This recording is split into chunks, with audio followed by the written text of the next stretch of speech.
Can you hear me?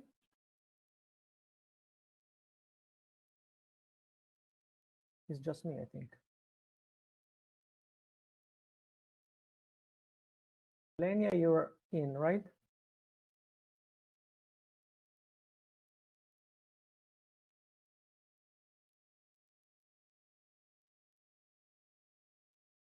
Listen only mode. Lenia.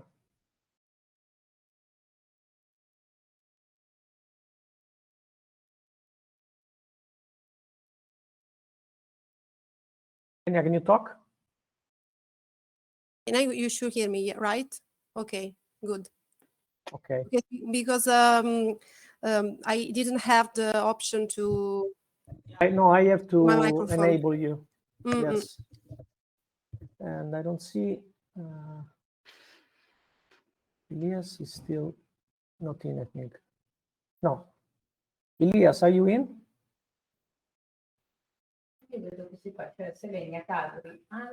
Però nello staff 3 there are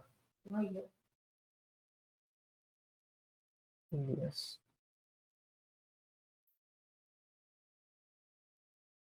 Che presenta.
Thank you. Hello, Tommy. Hello. Nice to see you. To see you. Where are you? Where are you? I'm in Rome, Oh, Italy. I have made a documentary about Rome last Really? year. Yes. Send it. Yeah, I can actually send it. Yeah, it's so far it's 3 parts. It's one about the history of Romulus and Remus. It's about the Colosseum, and then it's about Villa d'Este and Villa Adrian, Huh? and then also about the years of Caravaggio in Rome. We've been to see the different church with Caravaggio paintings. Yeah, They San did a Luigi dei trip. Francesi and Yes. Serasi Chapel and Santa Maria del Popolo. And, Yeah. A lot of things for stories, you can tell. Yes, yes. Hi, Elo. Buongiorno. Hi. Hey, Hi. everyone. Giorno. So, people are coming in. I'm just looking if Elias is connected. I don't see him, actually. There's always problem with the technology. Yes. Worst. It's the Always worst. fails. Yeah. Oh, Elias, here you are. Buongiorno. Hello. Good Buongiorno a morning. tutti. Buongiorno. I faced some issues, as usual. With technology, I just said Yeah. to the others. And I decided to change browser because from Google was almost A mess. impossible. Mm. So now I'm from the Edge thing. Hello, guys.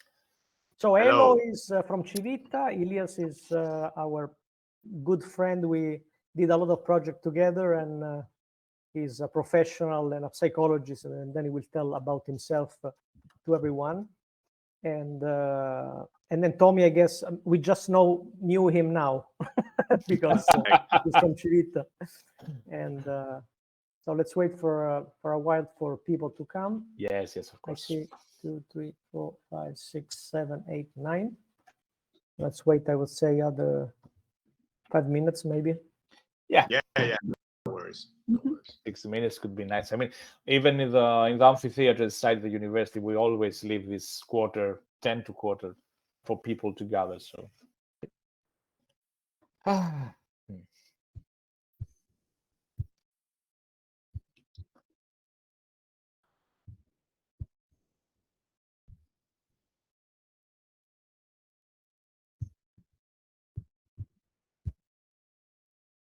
I see some people that I know. Dimitar, good morning.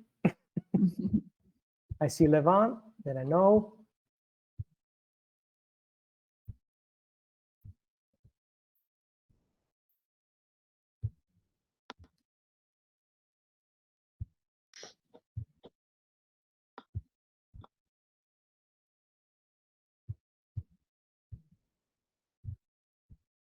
Elo, you will introduce the beginning, right? I can introduce, yes, but I don't have slides prepared. No. Just a presentation. Then because I think then there is Tommy, right? And then there is Elias. Yes. Okay, so you introduce at the beginning, and then I introduce Elias, and then leave the floor to Elias.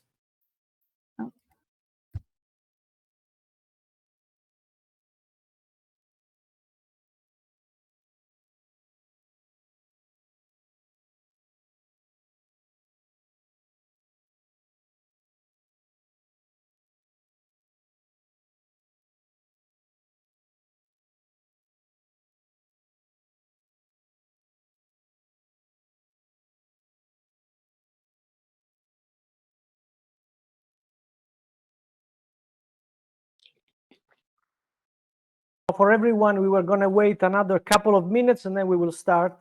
So just don't think that we are just here to look at each other. We're just waiting a couple of minutes more.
people are joining. Fantastic.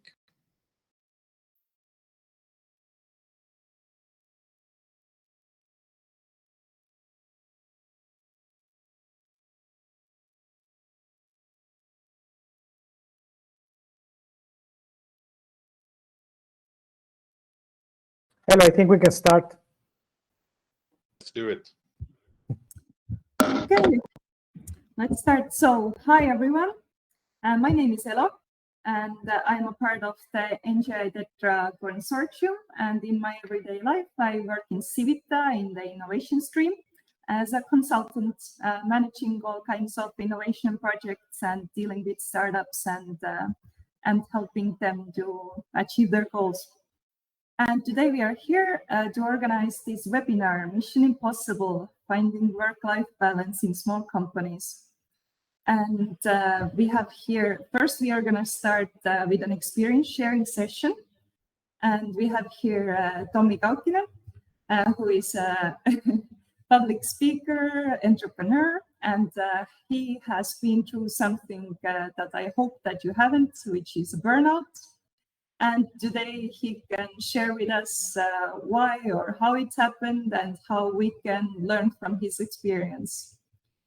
So I think that without further ado, I will give the floor to Tommi, and let's get started.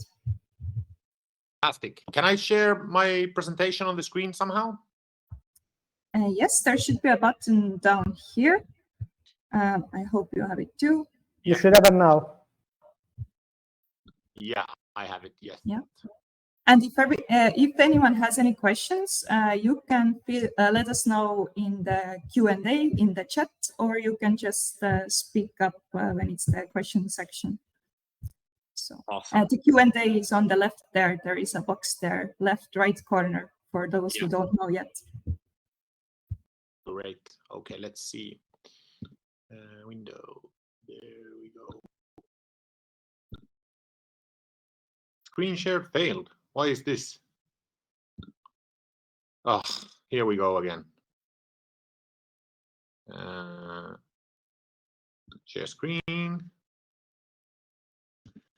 Window. For me, it shows that you are the presenter, but Yeah. we can't see the screen. Permission to access your screen. Yeah. Let me check. Sorry about this. I need give some permissions here. I don't know what is going on. Sorry. No problem. It shows for me that you have the presenting permissions. Yeah. Yeah, I can't share, but for some reason it's like it's denying me. Okay, let's see.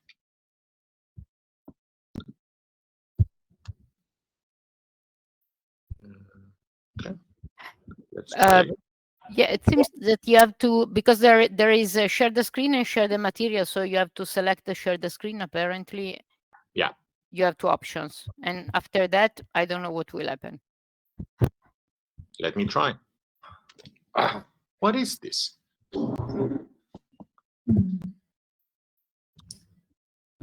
Sorry, just let me check one thing. I'm sorry for the audience. I'm very sorry. Okay, so I need to check this. Let me check camera.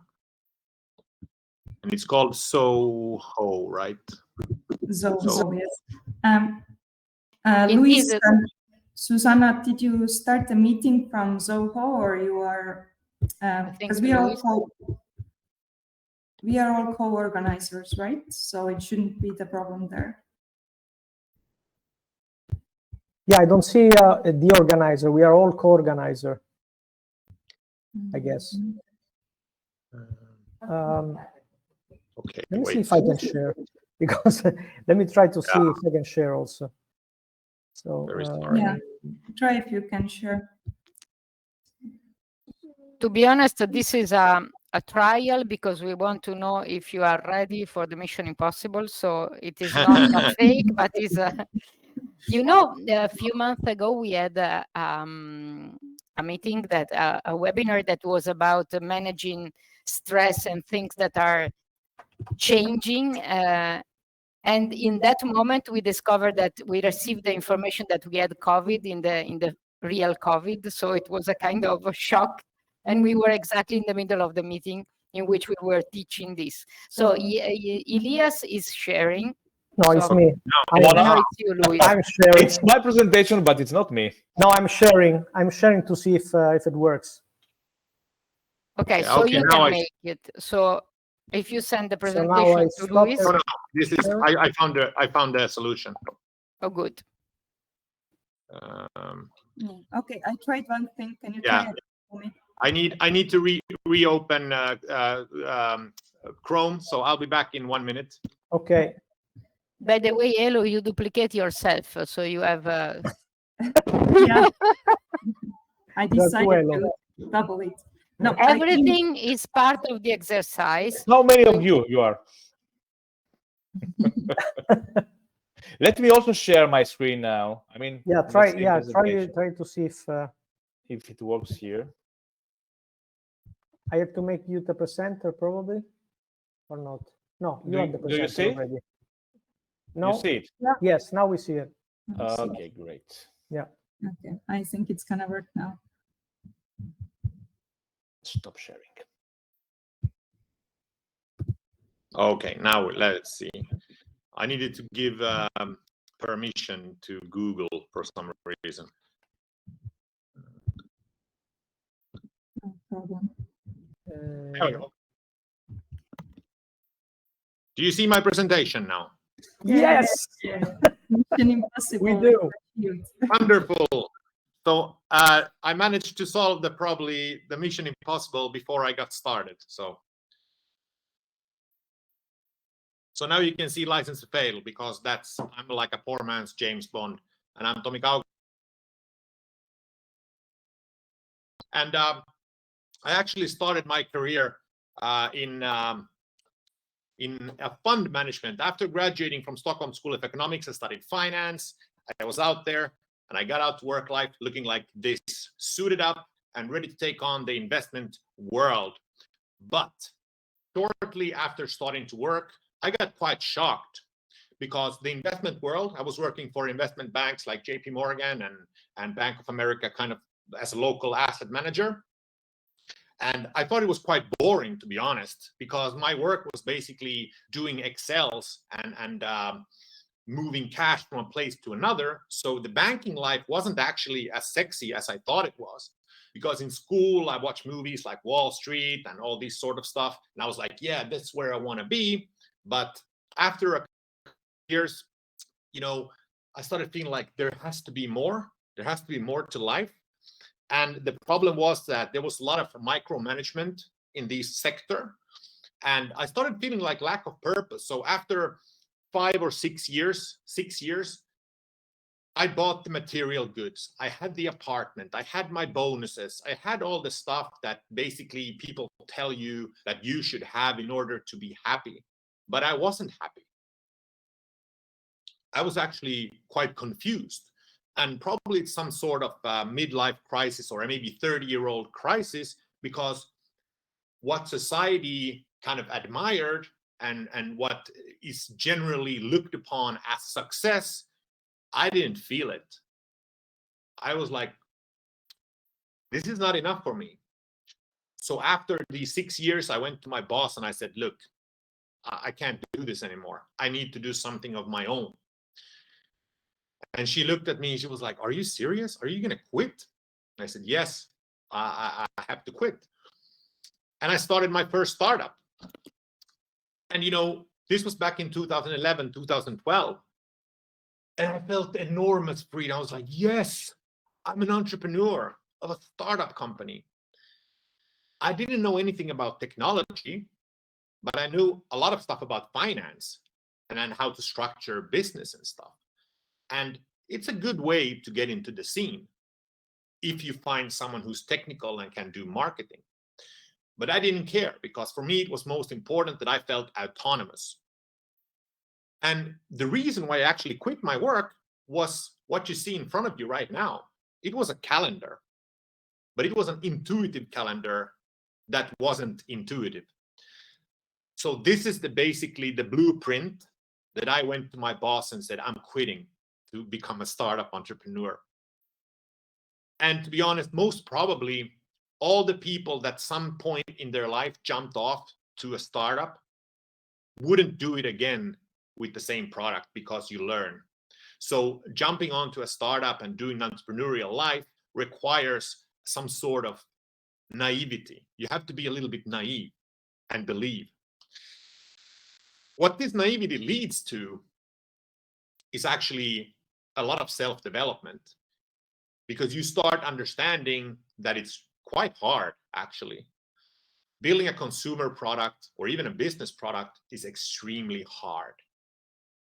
So what happens in the first years when you're in this kind of romantic shine of the startup life is that you bash your head against the wall and you start to build tolerance. You start to build tolerance for lack of cash flow. You know, money could end tomorrow and you're still like, well, it's going to sort itself out. So that's the first thing that happens when you go into a startup, because honestly, most startups do not succeed on their first attempt, even in their second or third. So this took about 1 year until it went bankrupt. And I remember sitting with my co-founder, we're looking at each other and we're like, okay, this didn't go well. We lost a lot of our own savings and some investor money too. But it was fun. So we decided to put on the second company. We built this app that was centered around sports. So you could basically see hockey games, football games, when they were playing. This was sort of a calendar. And way back in 2012, this was kind of new. Now everybody has these kind of apps. So we managed to kind of grow it in Finland. And we worked with basically all sports associations and different kind of sports clubs. But we noticed very quickly that we couldn't scale it. It wasn't scalable. We tried to go to Sweden, to the Baltics, but nobody cared. So we were like, okay, this went better. We took our learnings from the first one, but we learned that we need to build scalable products that go cross-border. Once again, we were like, okay, we need to put this aside and take these lessons and move forward. For the third company, we built this kind of different sort of social media. It wasn't a social media, but basically what you could do was that you could send videos to stadium screens where they were playing football or hockey or basketball or whatever. So you could send short videos like vines. And we showed this to some Finnish sports stars. Jari Litmanen used to play in FC Barcelona and Liverpool. He invested in the company. And also this Finnish hockey star, Teemu Selänne, legend in Finland. They all invested. And we were like, okay, now it's time to build a company. We finally have something. And we went to Spain to a sports conference. And in that sports conference, we met up with FC Barcelona. We met some other clubs. And they all were saying like, okay, you know, we like your technology, but, you know, let's meet in the office if you have your ways by. So we were like, okay, we need to plan a trip to get nearby. And at this point in time, I had been working with these startups for 3 years. And we still hadn't had any success at all. It was just grinding, no income basically. Some small deals, but always begging money for investors. That's not always easy. So we come home and we book meetings with FC Barcelona. We book meetings with some consultants in Madrid, and we fly back to Spain. We thought this is the one. And I asked my investors for 100,000 euros in additional investment to be ordered to check this kind of Spanish card. So we fly to Barcelona in 2015. They win the Champions League. We arrive the same day they win. We drive into their office on Monday and meet them up. And they're like, we like your technology, but you need references. It's like, okay. It's like when you're looking for a job. Everybody wants you to have experience, but nobody wants to give it to you. So it was the same kind of deal here. I was pinching myself in the arm. I was like, I'm sitting here with FC Barcelona and trying to sell my own startup technology to them. I was like, okay, maybe not. So FC Barcelona said, we're too big for you. You need to get references. So like, okay, we're going to get some references. We drive to Madrid with the train. We meet up with a consultant, and next to him was this guy from Real Madrid. I was like, I've been in Spain for 2 days, and I meet with Barcelona and Real Madrid already. Like, what's going on? And eventually we went to meet with Atletico at the same day. But everyone was saying the same thing. You need references. We can't work with this small little Finnish startup. You need to get other deals.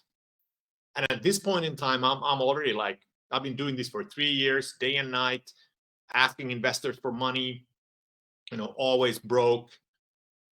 And we have one meeting left. So we drive down to Almeria, which is 200 kilometers east of Malaga. We drive there. We are a little bit late, but in Spain, it doesn't matter that much. We come to the stadium. Our internet dies. I'm like, oh, Jesus Christ. It's enough stress as it is. So there's no 3G. It's GPRS. We're like, how is this possible in 2015 that you don't have any internet? We come to the stadium and we're like, probably they have Wi-Fi. They didn't.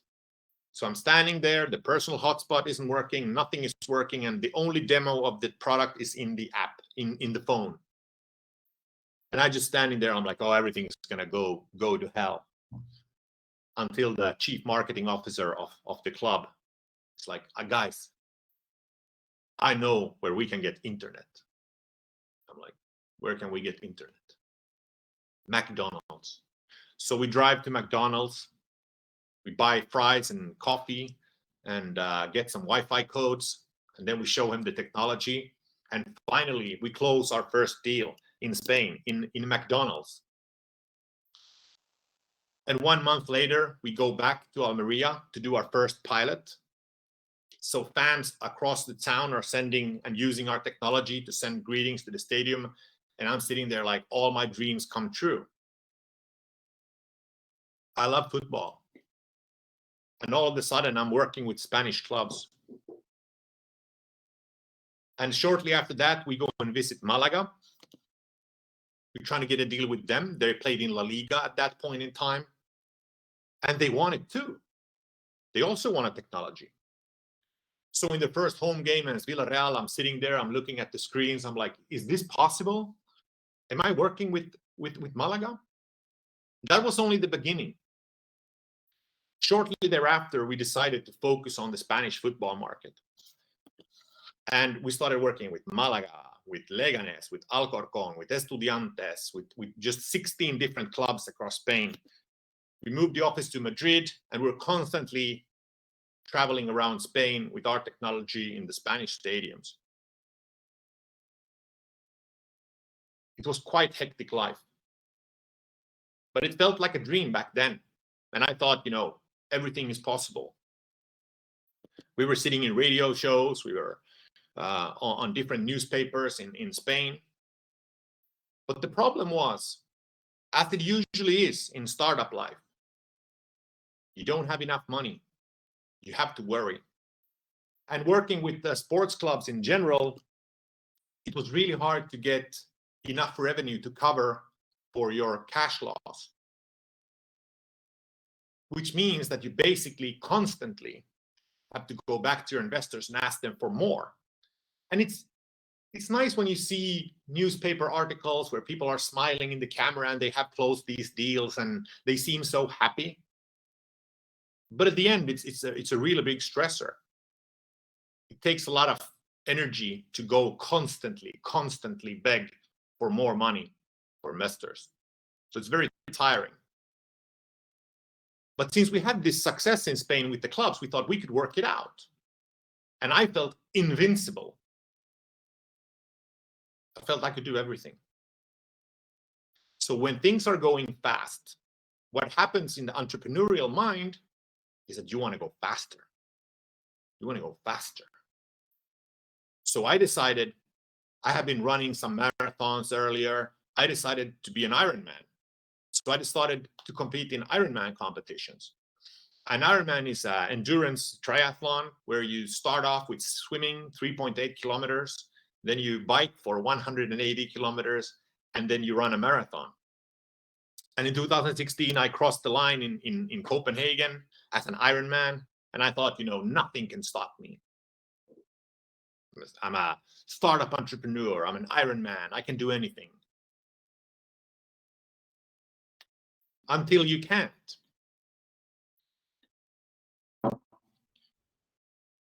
Approximately 10 months after this photo is taken, I wake up one morning and I get the worst feeling that I have ever experienced in all of my life. The absolutely worst feeling ever. My stomach was hurting, my back was hurting, I had a constant need to urinate. It hurt a lot. My head was all groggy and shaky, and I was like, what's wrong with me? I have no idea what was wrong with me. I never felt things like this before. It just came like this. And the first thing I did, because it hurt so much in all my body, was to try to drink. So I went to the store and bought some beer because I needed to escape from this horrible pain. But it didn't help, thank God, because if it would have helped, I probably would have taken that way. So what I did instead was to go to the doctor the next day. He checked me out. There's nothing wrong with you, Tommy. How can nothing be wrong with me? I feel horrible. And it kept going. It hurt so much. So I ran to the doctors again and again and again and again. So I did 3 ultrasounds of my stomach. I did a colonoscopy because of the stomach pains. I did blood tests, urine samples. I talked to everyone. Nobody found anything. So I was like, what should I do? Well, continue working, I guess. A couple of months after, we closed the 700,000 euro financing round, and I posted this picture. I'm smiling, but I felt so horrible. It was just a facade. I remember after this photo, I went to the hotel room in Stockholm to sleep and take Xanax, just to calm down and avoid the pain. And in addition to this horrible pain that I would have in my body, the whole world just turned black and white. I felt there was no hope. There was no meaning. Nothing made any sense whatsoever. And I didn't know what was wrong with me. I didn't want it to be anything in my brain because it was too scary. But there was nothing wrong with my body. Everything was just black and white. But if you're an entrepreneur and you are very, very obsessed with doing things, what do? Well, you go to make another Ironman. So with all these horrible feelings, I went to Switzerland and wanted to compete in another Ironman. I felt so bad when I woke up that morning at 5 o'clock. I was like, oh, Jesus Christ. Like, I'm going to do all this today. And I started swimming, and I swam 4 kilometers in the morning. It's like, oh, got up on my bike, started like biking in the Swiss Alps. After 90 kilometers on the bike, suddenly my heart starts beating very, very hard. I have my heart rate monitor and I looked at it. It's like 150, 160, 170, 180, 190, 200, 210, 220, and up to 225. I stopped my bike and I thought, Jesus Christ, my pulse is very, very high. And I tried to take deep breaths to get the pulse down. nothing happens. I don't want to stop. I want to continue biking because I'm invincible. I get up on my bike and try to bike another 2 kilometers, but my pulse just doesn't go down. So I'm like, maybe I should quit. So I quit, and they call an ambulance, and they take me to the hospital in Switzerland. And after they check me out for a couple of hours, they give me adenosine into my veins, which basically stops the heart and turns normal. And that got me really, really scared. So this is me standing outside the clinic in Switzerland. I'm not feeling that fresh. So when I come home, I book another Ironman, of course. Fortunately, I never went. I got so big of anxiety, so I didn't want to do it. So what did I do instead? I kept working. I didn't tell anyone. I didn't tell the investors. I didn't tell my employees. I didn't tell anyone that I was feeling this bad. And every day I was eating Xanax and these tranquilizers in order to be able to cope, because my body hurt and I had such big anxiety. One of the worst trips of my life was when we were expanding the business to Singapore and Malaysia. So I flew to Singapore, and I wake up in the morning, and I'm taking the taxi to the airport to fly to Kuala Lumpur over the day to make a deal. So I wake up in the morning and I feel so anxious that I want to puke. I vomit. But I'm like, I'm going to close this deal. So I fly to Kuala Lumpur, and I stand in the office of one big media house called Tonton, signing the deal. And once again, I posted this on LinkedIn and social media, and everyone was like, fantastic, fantastic. But I was like, this is just fake. This is fake. I felt I wanted to jump out the window. And I kept doing this for 5 more months until the pain was so horrible that I went to the psychiatrist. I said, what's wrong with me? Really, what's wrong with me?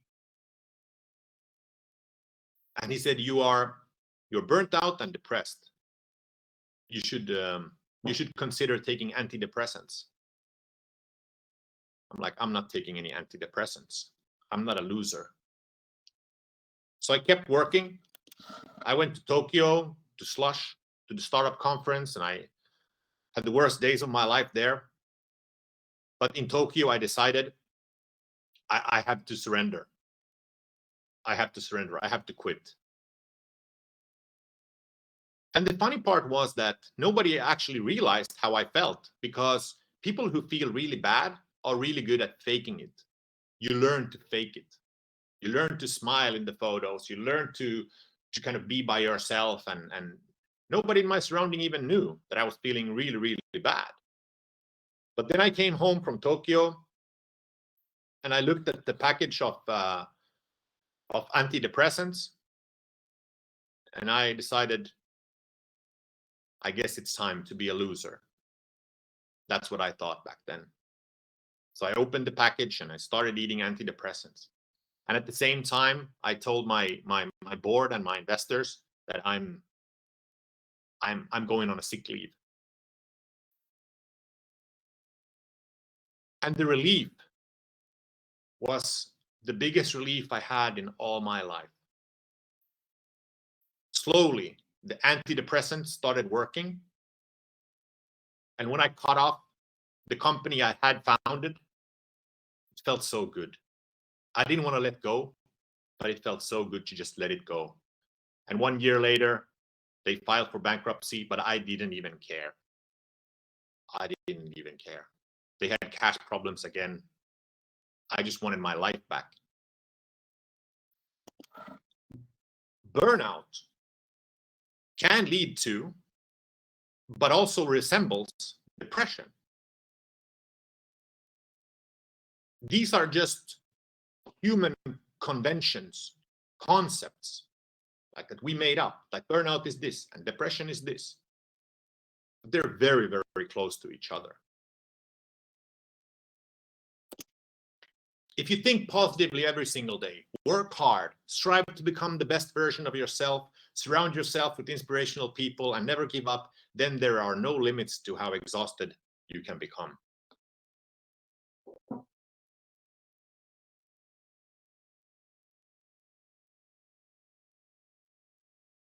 Everyone has a breaking point. Everyone. I always thought I was special. I always thought that not me, but it got to me. Like Icarus flying towards the sun, I broke. So what did I learn and what did I change after what happened? Well, first of all, I burnt out so bad that it's been over 4 years now, and I still can't work out and train. My body is still not done with it. But I feel good again. I use this sleep tracker, and in order to get fully cognitively recovered, it took me 1.5 years. This is my deep sleep curve. So when you burn out bad, it's not about weeks and months, it's about years. And you will never get your capacity back that you used to have anymore. You're marked for life.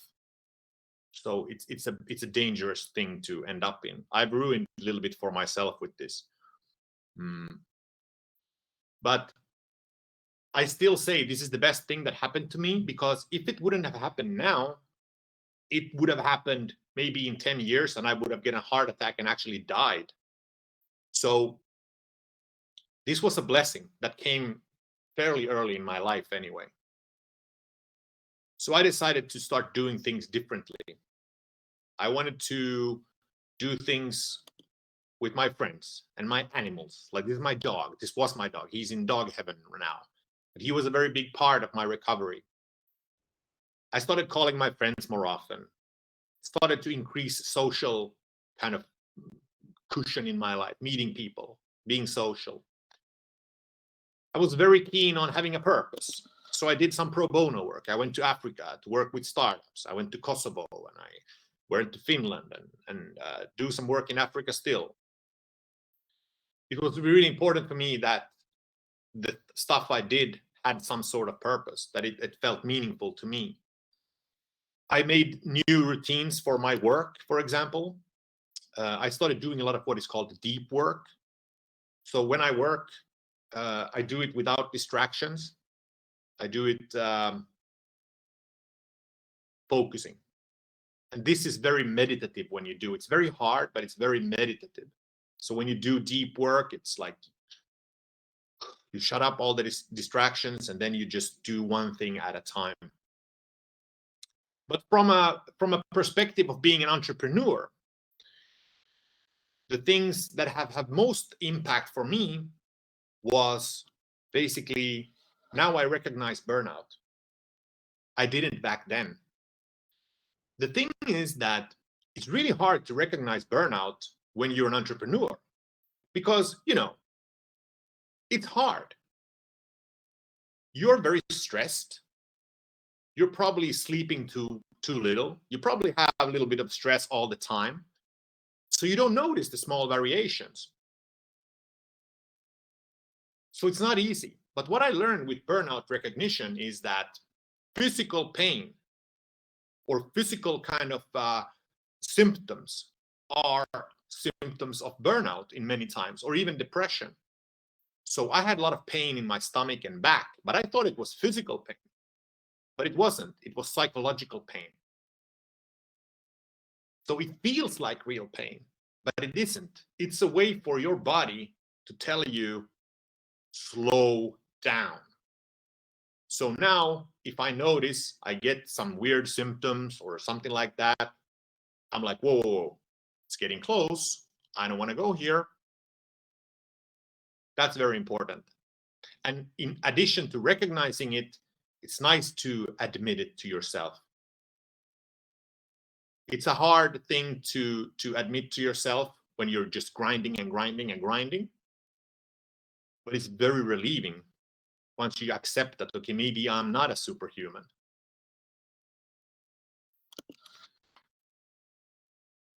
I didn't tell my investors how I felt. I should have. Because when I told them that I quit, they were very supportive. And now I speak to a lot of startups and startup investors, and they say the same, like, you're probably not getting fired for being stressed or having a burnout. Probably people will try to help you. But that's not usually how the mindset works once you're at it. Because once you're at it, you think that, you know, burnout is a symptom of weakness and everybody will hate you and they will just laugh at you. But that's not what happens in real life. In actual real life, people are super supportive. So be open. And you don't have to be open to all investors. You can be open to one or two that you feel that you have the closest connection to. You don't have to scream it out in the whole world, but have some person that you feel comfortable operating around and be open to that. And probably the most important part is that once you start building your company, you have to ask yourself the question, is this something that I want to do for the next 7 to 10 years? Because that's what it takes if you want to make an exit or succeed in your company. It's going to take 7 to 10 years at least. So ask yourself the question, am I burning for this so much that I'm prepared to spend a decade doing this? If your answer is yes, go ahead. Probably you have the purpose that you want to work with it. But if not, think about it twice, because it's a lifelong project almost. So now what I do is I write for my blog in Finnish, unfortunately, License to Fail. I do speaker gigs, and I started talking very, very openly about being a man with depression and burnout. And despite what I thought would happen, I got a lot of support. And I started talking about it more and more and more. I started getting more and more gigs, and I felt like, whoa, actually, I can do something that I really like to do, and life is going to carry me anyway. So I got awarded to Speaker of the Year finalist in Finland. I was like, I didn't ask for this, but it was a byproduct of doing something that you really felt is in line with your purpose and something that you feel energetic for. And in the beginning of this year, I went back to a startup, not as a founder, not as a CEO, but a CMO. And we're doing well-being. I'm in the well-being sector at the moment in a place called Cuckoo. And the circle is now closed. My life is more balanced. I'm doing stuff that I really want to do. And I want to share these lessons with you. And if you want to add me on LinkedIn, just add me, Tomi Kauginen, and we can connect there if you have any questions or if you want to talk about your potential burnout or anything like that. It's usually very, very common. And with these things said, I want to thank for my 30 minutes and stop sharing my presentation. Thank you, Tommy. I think it was very interesting. So I will just jump to Elias because he has another meeting. Oh, sorry. No, it's okay. It's okay. We started later, so Elias will manage. So Elias, I just pass the ball to you and the floor. So just I think you can share, right? As far as I tried before 45 minutes. Thanks, Tommy. Thanks, Tommy. It was so inspiring, I think. I mean, we should put this at the end because now it seems that I have the boring part of the people.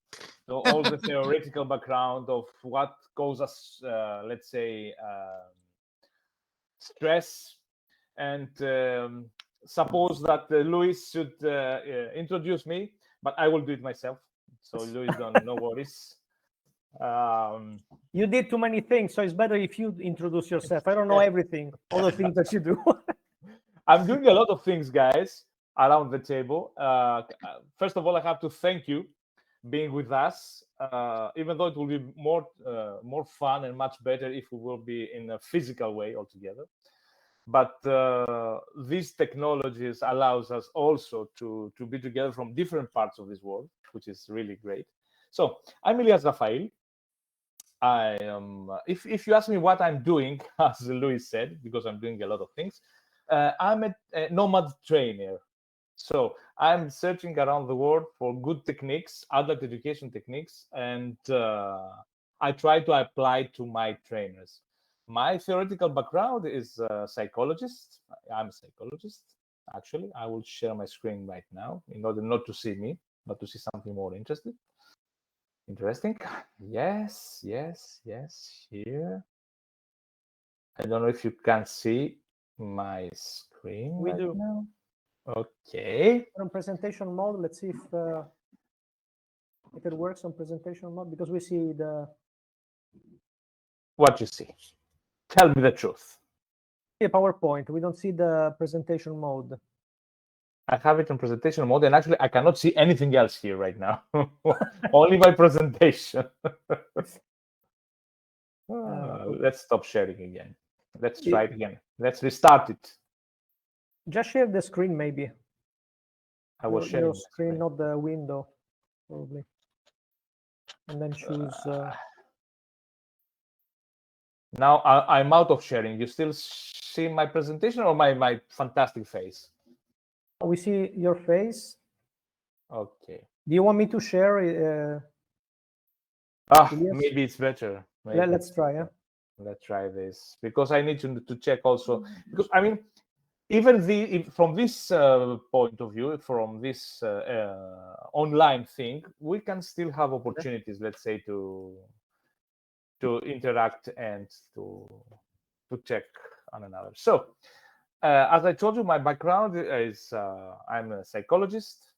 I'm a PhD candidate in Pantheon University here in Athens, and my bachelor degree was on psychology also. But my second master degree was in adult education. So I consider myself first as an adult educator. And as I told you, because I'm traveling a lot, I'm a nomad trainer. And today, in the next minutes that we have in our agendas, we will a little bit discuss, or we will try to discuss and to present you some ideas and the theoretical background behind, let's say, the stress.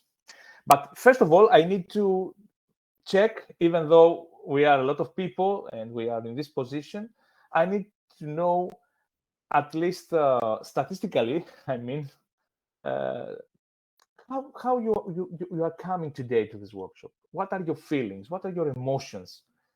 So please, voluntarily, freely, who wants can use the chat also to write down some things, and that replies to this question: how we are feeling of this training today, how we get to this workshop today. Or you can speak if you want. So even we can see you or we can hear you, which is better, because otherwise it's not that interactive. Huh? So anyone wants to share? Yeah, you can raise your hand if you want to talk. Yes, I think yes. But I don't know. Upbeat. Okay. Dimitar says upbeat. Open-minded, Gabriel. Thank you, Gabriel, for sharing this. Curious. Okay. Susanna. I was trying to check the name behind the curiosity.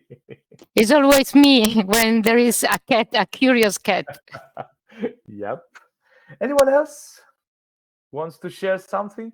Even in the chat, I cannot see hands right now, but I can see the chat. Okay. I felt very engaged with the previous story, and I'm feeling a bit worried about how to really find the balance between work and personal life. By Selenia. Selenia, yes, it's a big question for all of us, even for me. This balance thing. Serena, And- you can talk if you want. Yes, I saw a activate hand. your microphone. Please, Selena. Okay, thank you. Okay, I was using the chat, but yeah, in any case, I was really touched by the previous story. And yeah, I actually was thinking about how to really find the balance between work, especially when you are a freelancer, for example, and your personal life, because in many cases you don't really have the time to detach yourself from your work environment, especially now that we are pretty much all in smart working. So our house environment and work environment matches together, and there is no separation also if we are talking about the space that we in which we live. Serena very- also. Sorry, Elias, because I see Yes, the please. hands up. So Serena, yeah. if you want to interact. Yes.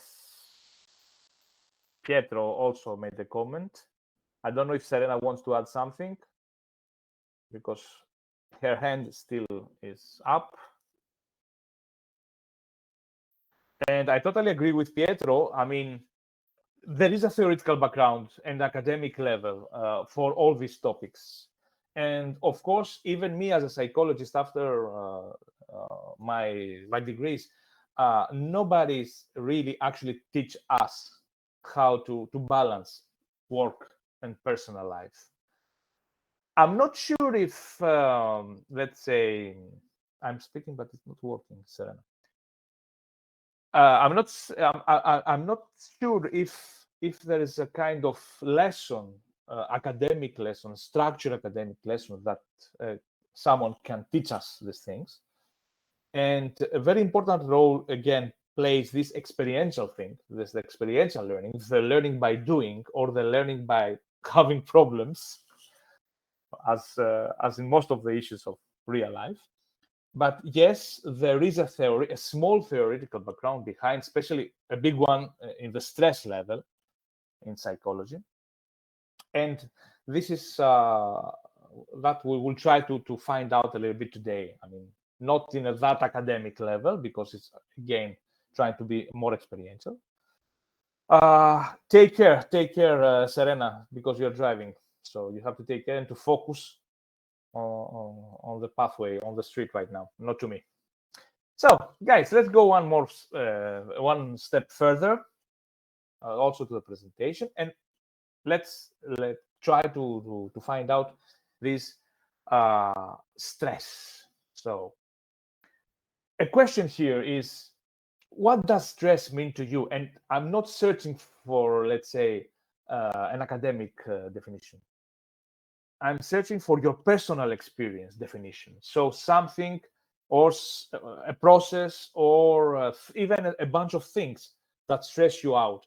We will have the opportunity later on to check a little bit more. But if right now you have to give me a definition by yourself for your life, what this could be. So Susanna says the difficulty to address all requests that are raining to me, like a rain. Very nice metaphor also. Anxiety, stress is translated to anxiety. Yes, of course, Patricia. Any other ideas? Again in the chat? To share, because adult education is all about sharing, guys. Physical and mental pain caused by negative thoughts. Great. This is a very stressful factor. Stress is when I feel too many things to do and not wish to do them. Sometimes even things that we want to do stress us, actually. Yes, challenge. Could be a challenge. Feeling powerless by Patricia. Selenia, focus on drive, please. Stress is not being capable of managing thoughts. Again, these thoughts things that they are coming. raining, as Susanna mentioned, pop up in your mind at any time and in any occasion, especially at the times and occasions that they shouldn't appear. Very, very nice. Very nice. You describe experientially, more or less, all the elements of the official definition, let's say. So let's go one step more to answer, to give you a kind of definition. So stress actually can be defined as our mental, physical, emotional, and behavioral reactions to any perceived demands or threats. So that means that we have four, let's say, axes: mental, thoughts. You mentioned about thoughts, all of you. Physical, because many times all these thoughts creates us trouble in our physical situation and condition, from the more light to more heavy. Emotional, so emotions also, we are full of emotions, bad emotions, negative emotions. And behaviors, many times we tend to translate these thoughts and translate this anxiety process into some specific behaviors that are not good, believe me. And why all this situation, why this situation happens to us? Because we perceive some facts in front of us or some situation in front of us as very demanding, or that they are threatening us. So to respond or to be feared, these are the two, let's say, conditions that defines that are defined as sources of stress. Let's go one more time. This is the usual situation, the usual response to a stress factor, to a stress situation, to something that we need to answer, or to something that we need to take care, or to something that we need to deal with the fear. I don't know if you heard about this this situation, is the fight or flight dilemma. When we have a threat, our bodies, they have to react very quickly, actually. So there are two options, ladies and gentlemen: to stay there, so to fight, or to try to run away from the situation, so to flight. This is very normal reaction, and it's something that comes from our primitive era, when our, let's say, first human beings in this earth was dealing with big animals or other fears. They used to stay and fight for their food, or to run and to fly away from this. That's why we used to say that this is a kind of normal response. Huh? It's our reaction to what happens around us. But if we continue all the time with this situation, so if we continue having dilemmas and stressful situation all the time in front of us, that's most probably will lead us to a long-term damage to our body. So we have to take care of our lives, of course, and of how many situations we have to deal in this life.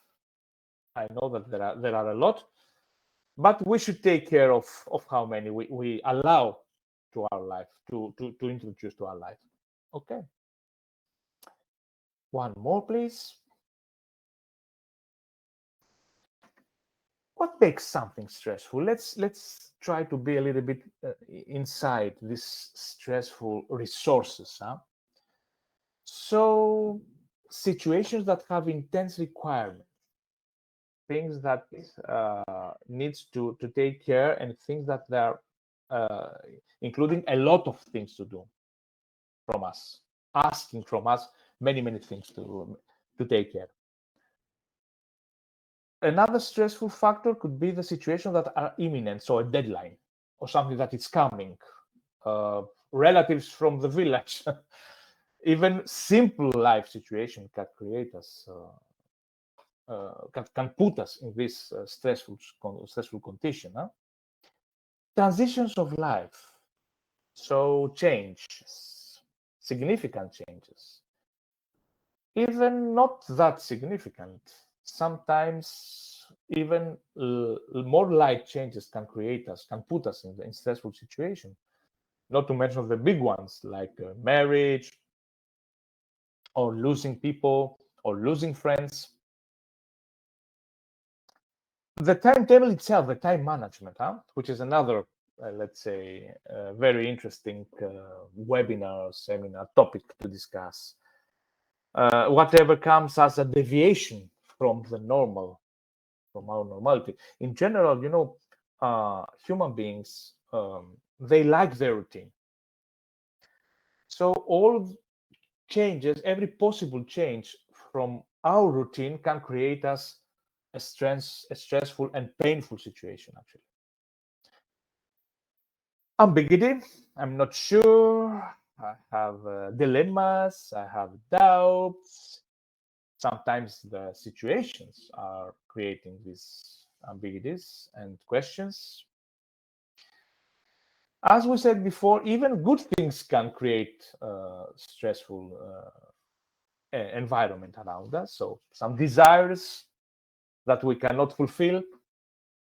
If I'm desiring a very nice car and I cannot buy it, or if I'm desiring the partner of another friend of mine that I cannot have him or her. So desires sometimes can be dangerous. And controllability, this more Western cultural thing to control our lives in every detail. That we all know that it's almost impossible to fulfill because we cannot control everything. And when we start admit that we cannot control everything, then we start putting our lives in a better health condition and less stressful condition. But this is another thing to discuss when we will discuss a little bit about some possible coping strategies, let's say. So let's go deeper,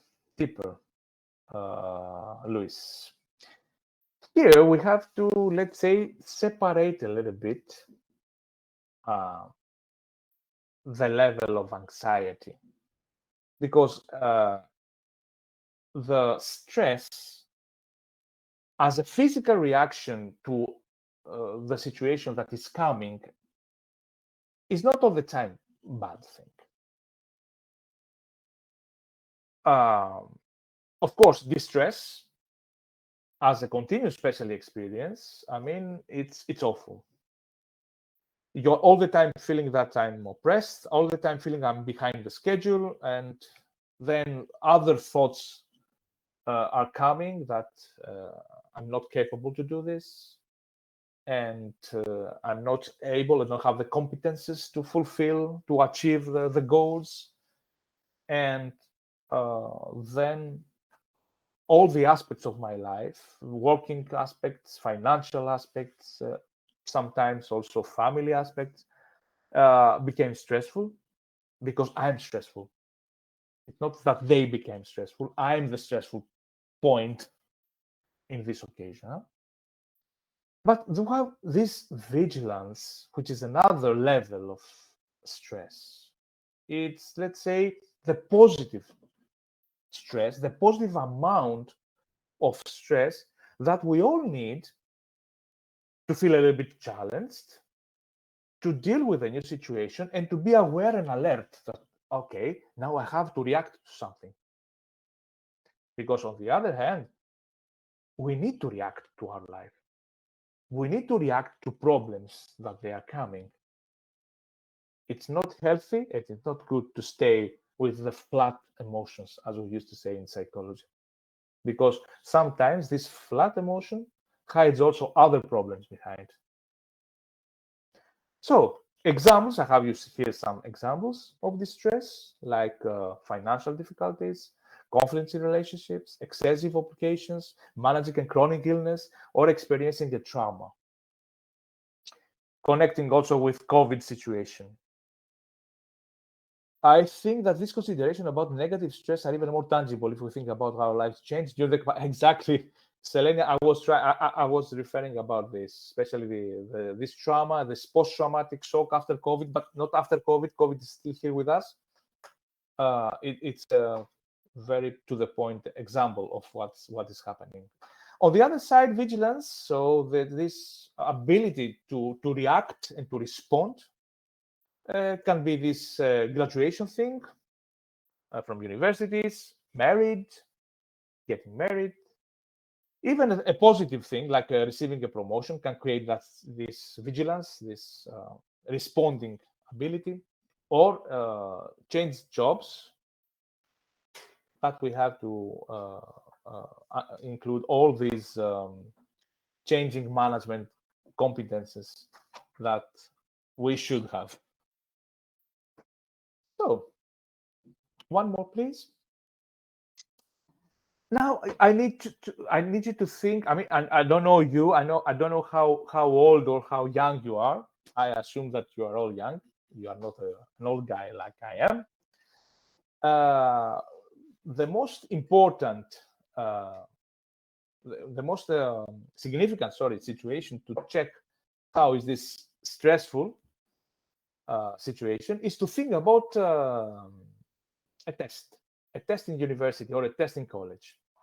And if we were now in a classroom, I will have you in a circle and with closed eyes, and I will give you the direction to close your eyes and to recall a little bit the situation that you were inside the classroom, in the university or in the college or in the school, and to remember, to recall a test at that time. So, and to check a little bit these physical, behavioral, mental, and emotional responses, and to describe me. So, but now we are in an online thing, and we have a few minutes in front of us, actually. Tell me some. Can you recall a test in the university? What was the physical response, the response of your body, or your behavioral response,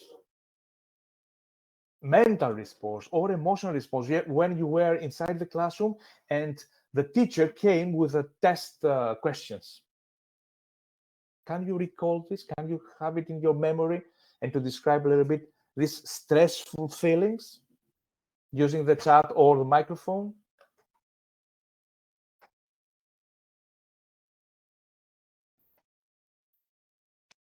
Let's have this example. I mean, most probably for you, it's not that far. For me, it was butterflies, huh?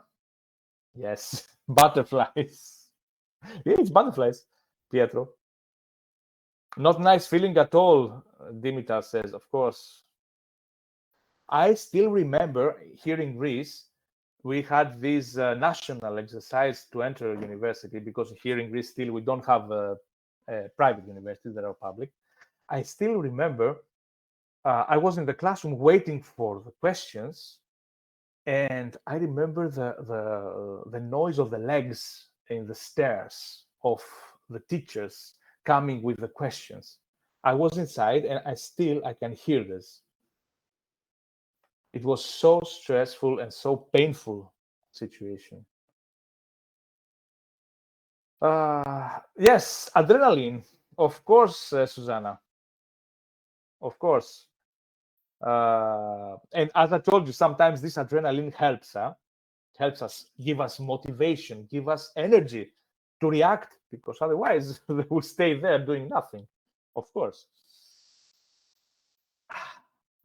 Luis, one more, please.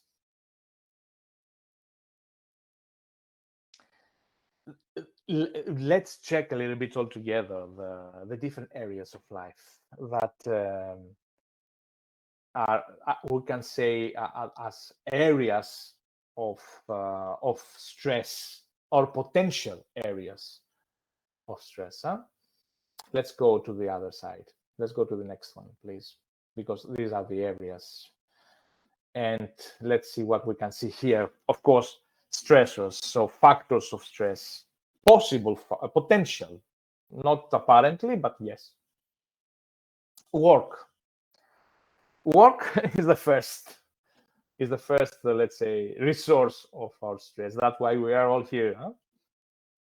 And it could be very painful sometimes, especially when we have to change, huh? Because behind this, all these stressors, the big meaning and the big effort that we have to put is this change management.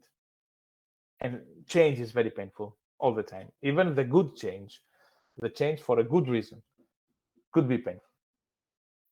So works as a stressor. Roommates, when we have to be together in the same place without being partners, huh? With a friend of us. Legal issues in general. Education. Childcare, when we have children that we have to take care of them. When we face mental health issues in specific periods, again connected with COVID. Huh? Study or research for those who follow especially academic career. Financial issues after work, I think, or before even work, it's one of the most important stressful factors in our lives. And especially after these 10, 15 years of crisis that happens all around. And now with war, let's say the predictions are not that good in this level. Law violation, when we have to do something that breaks law. Of course, relationship is, again, together with work and financial, one of the biggest factors, a potential source of stress. All kinds of relationships, actually, especially the intimate one. Appearance. Many people have issues with his or her, with their icons. It's important for them. Spiritual issues, when we have these religion things, when we believe that we have sins around us, and we will go straight to hell. I will go first, so no worries. Relationship with family in general, well, not the close family, but the extended family. Our physical condition can create us stress, especially when an illness, a sickness appears. When we have to take major decisions, or especially the ones connected with career, we heard the previous example that Tommy says all the stressful situation was about this decision, this career changing. I'm sure that many of you are already here in this level. Friendship, sometimes friends can create also issues. Lack of adaptability, so when we change and we cannot fit to the new environment, whatever environment is this. Some attitudes and thoughts that we have. Traumas from the past. Again, COVID is a very good example. And we saw right nowadays many people stressed after this second wave of COVID. Marriage, I don't know your situation. It's a really stressful situation, believe me. And Luis here, my friend, can say the same, I think. So when we have to buy something very expensive, like a house, and we think how to manage it. Change residence place, especially for the children, it's very painful. It goes together with new school.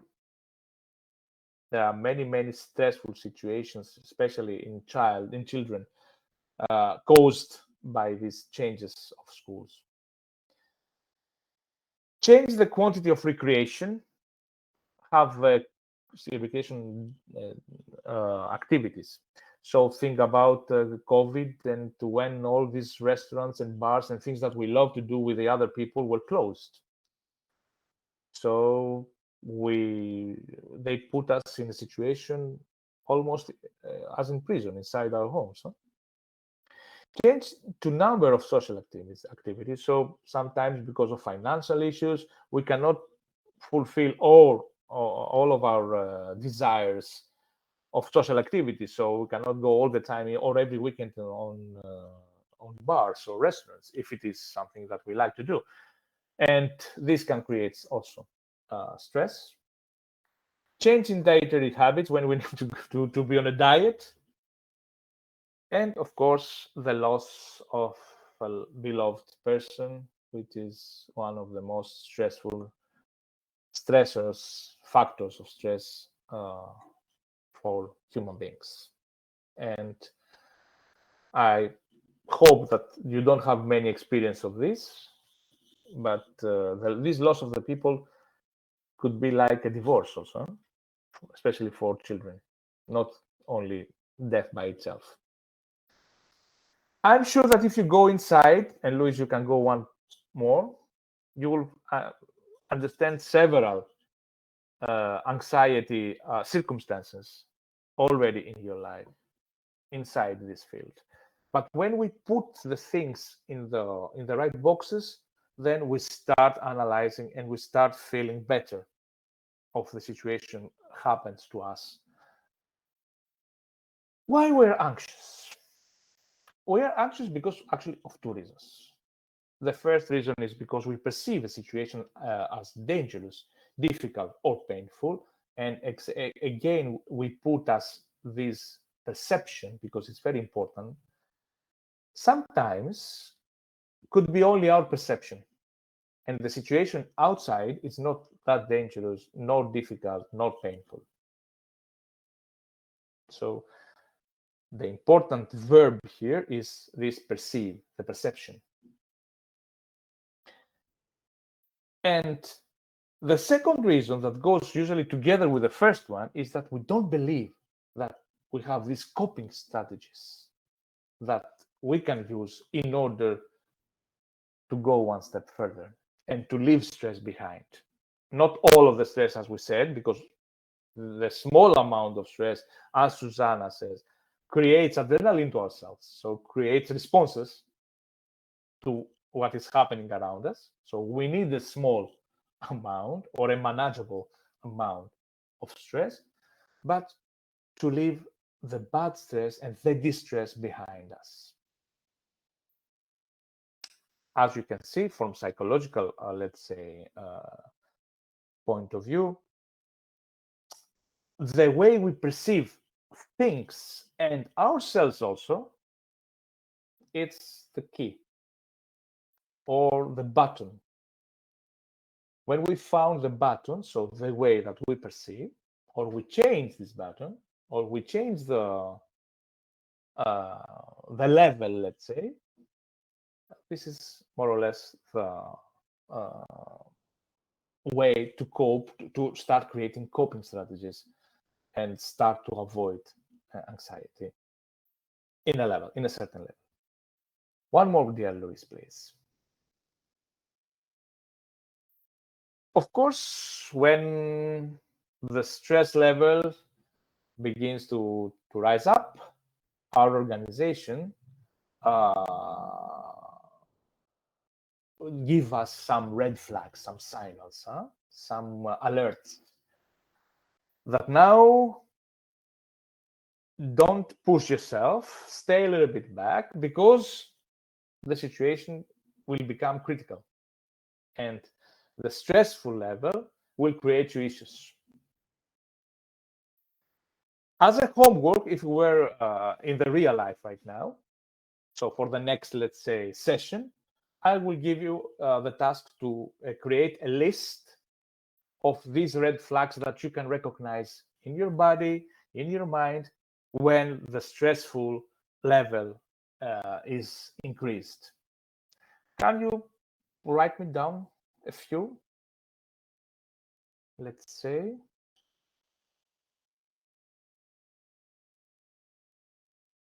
You can do this homework. It's very interesting because you will realize at the end of the day that we know ourselves, huh? And if we focus a little bit more on ourselves, we will understand when this level of stress become problematic. Any signs? Not be able to sleep well, of course. Insomnia is one of the first symptoms of unbearable stress level. Crumbled stomach, especially when in the situation that we are inside, let's say. Okay. Yes. So everything combined with body, modification of stress. Connected with stomach, Susanna, okay. We heard nausea, of course. Nausea. We heard Tim mention about alcohol. So a solution, which is not a solution, but we think that it's a solution in order to calm down, is to drink. This is also something that can happen. Of course, pains in general, no control of our body. Yes, when we're grinding our teeth and our teeth nails. Of course. This is red flags that show us smoke food. Yes, of course. Okay. I think the catalog is already here. One more, please, Luis. Let's go to the coping strategies now. It's eating, yes, of course, Selenia. I don't know if you managed to park already your car or you are still driving. So first, guys and girls, the first thing, find a support system. To have a support system is very important.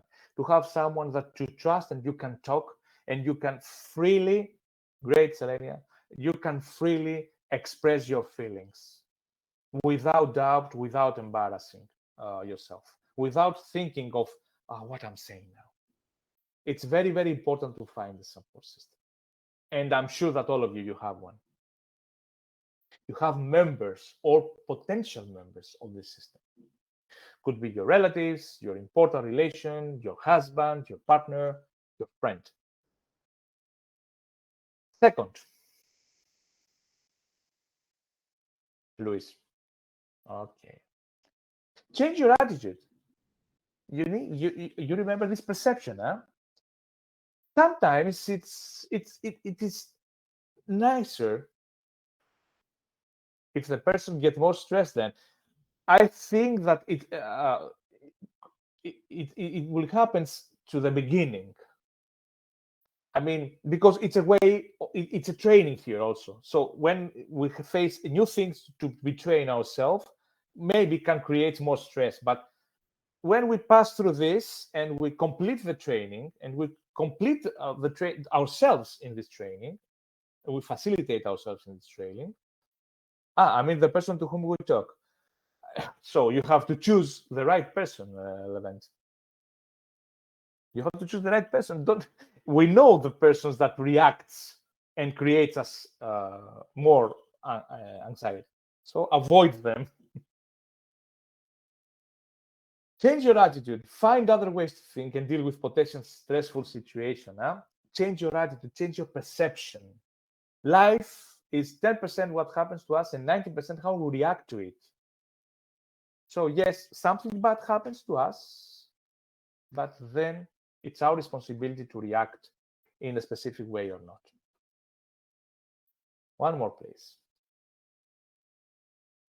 Be realistic. Practical goals, especially in the working environment. And solving problems, competencies, which are very, very important, especially when we are entrepreneurs, because all the time we have to deal with some problems, smaller or bigger. Huh? But the realistic goals, the realistic perception, again, of the situation. Sometimes also it's important to be realistic with the others, the expectation, the goals that we set up. Yes, Susanna, priority is one of the next thing to reduce stress. One more, please. Fourth, planning. Organization, hierarchy. Take the responsibility. Organize yourself. Planning. It's very, very important. It's another webinar. It's another table, but sometimes it's more than a table. But it's very important to have the right timetable in our working life, because this will give us more time and quality, especially time, for our personal life. 5. Next. Breaks. I know it for some of us, this could be like a luxury that we cannot, let's say, offer all the time to ourselves, but it's very important to sit back, cut off, slow down, and take breaks. Could be smaller ones, could be not that luxury as we want it to be, like going to a cruise with a 6 stars ship. But I'm sure that there are smaller things, as Susanna says, small gifts in this life that we can really appreciate. And during these dark thoughts and dark moments that we all have, try to focus on them. It's very, very important. And it will give you a deep, deep, deep breath. 6, please, Luis. Take care of yourself. Eat properly. Eat good food, quality food, not plastic one. Take regular rests on your naps. Do something that each day that enjoys you. Okay. Number 7.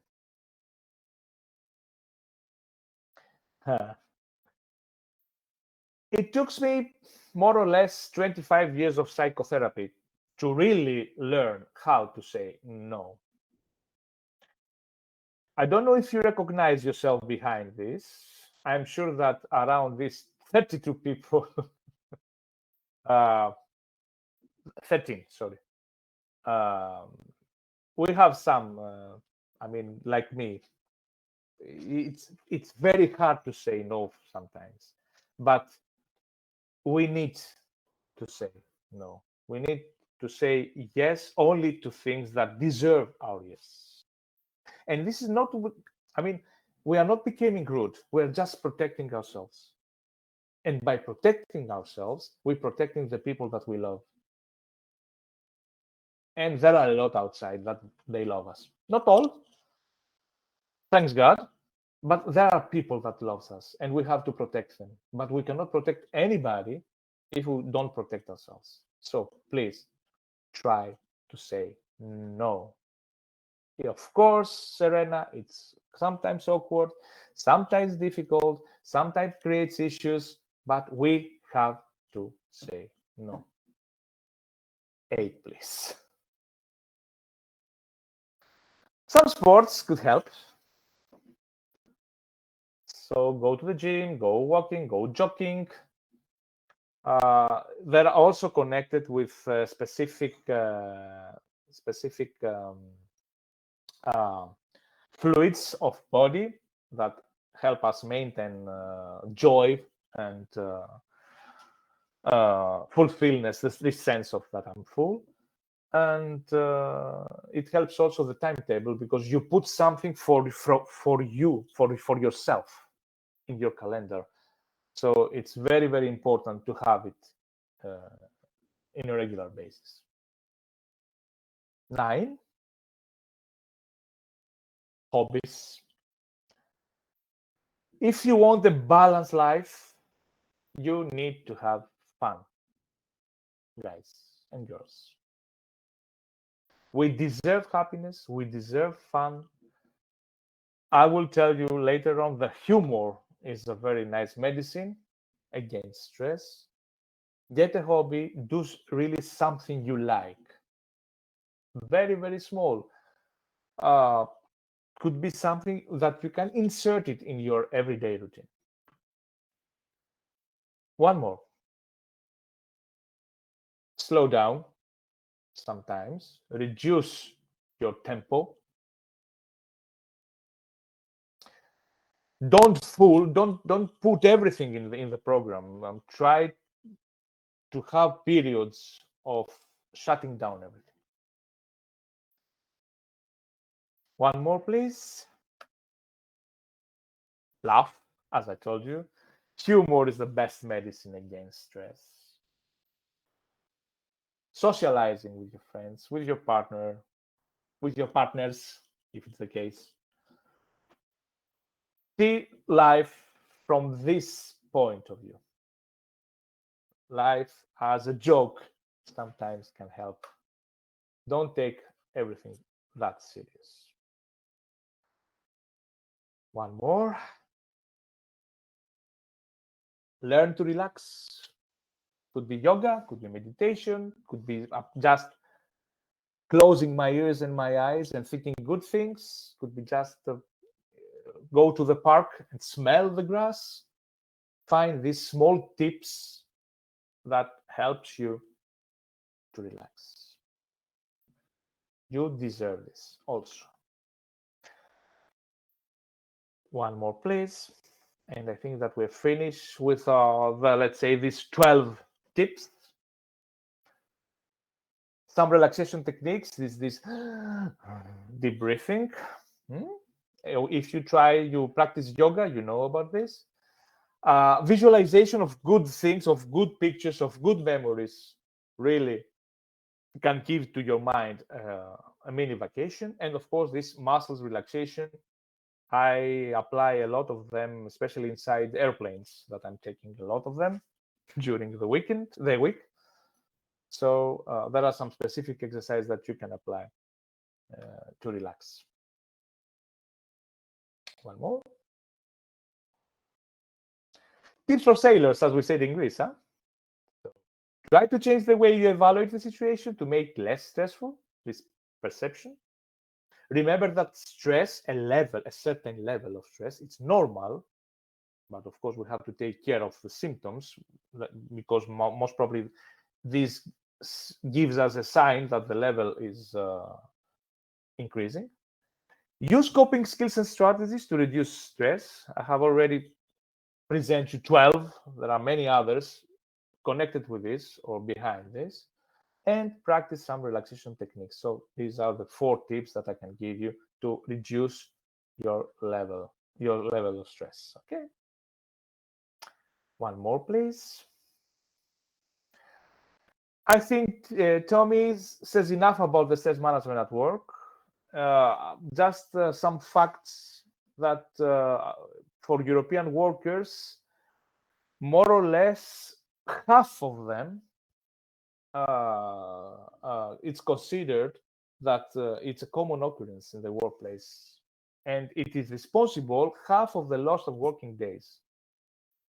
And of course, it appears that these people like us, even us, we present ourselves that we have some mental health issues.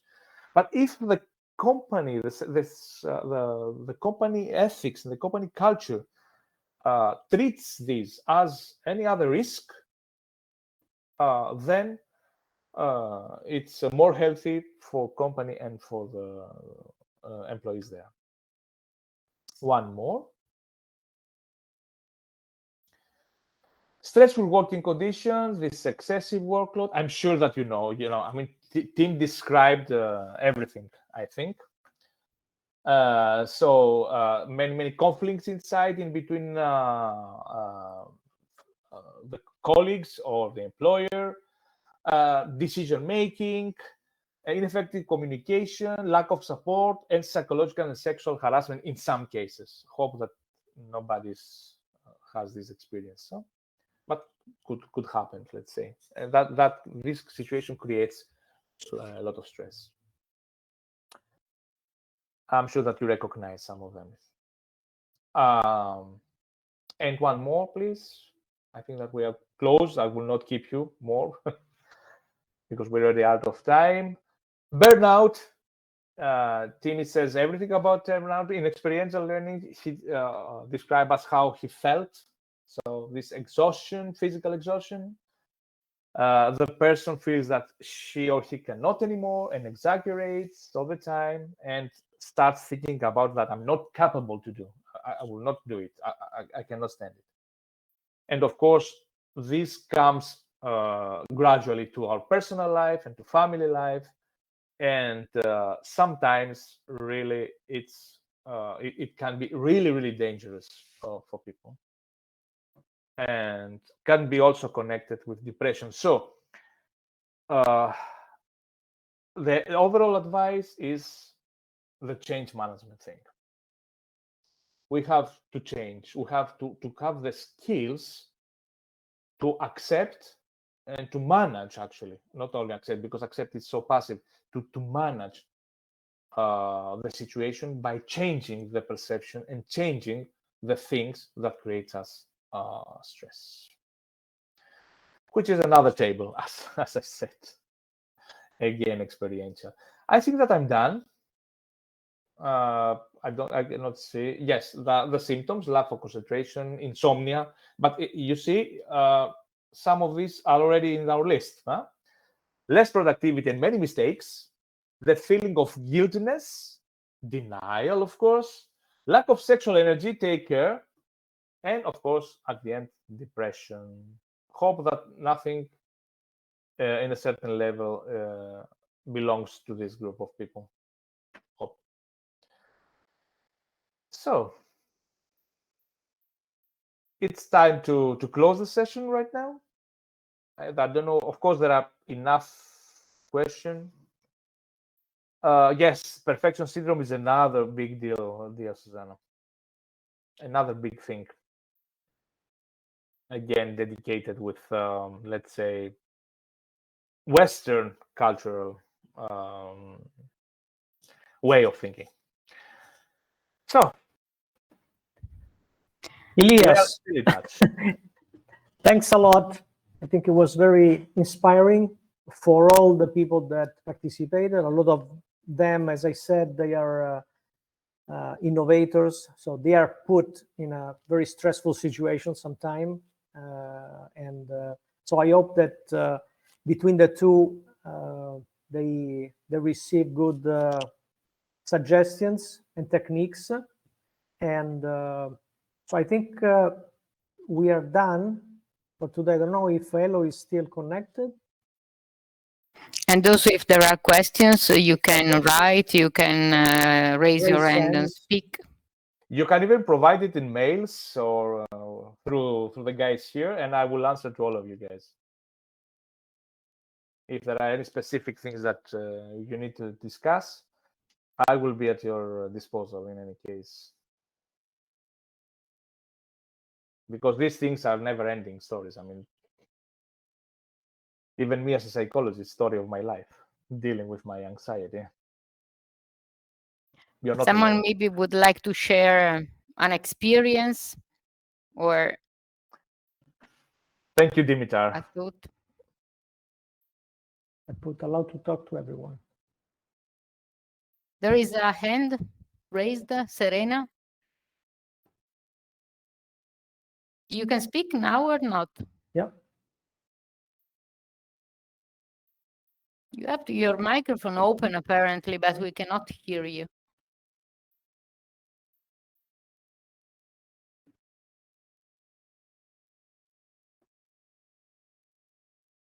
Serena, you can always write me if you cannot speak right now. Mm-hmm.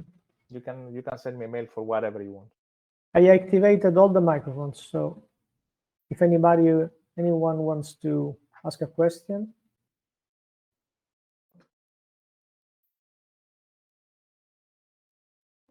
I guess not. So I think we can close here, probably. Thank you very much, guys. Okay. For your patience and for the invitation, Luis and Susanna. Thank you, Dimitar. Thanks, everyone. So goodbye and see you on the next webinar. Bye-bye, guys. Thanks a lot. Bye. Have a nice day. Thank you.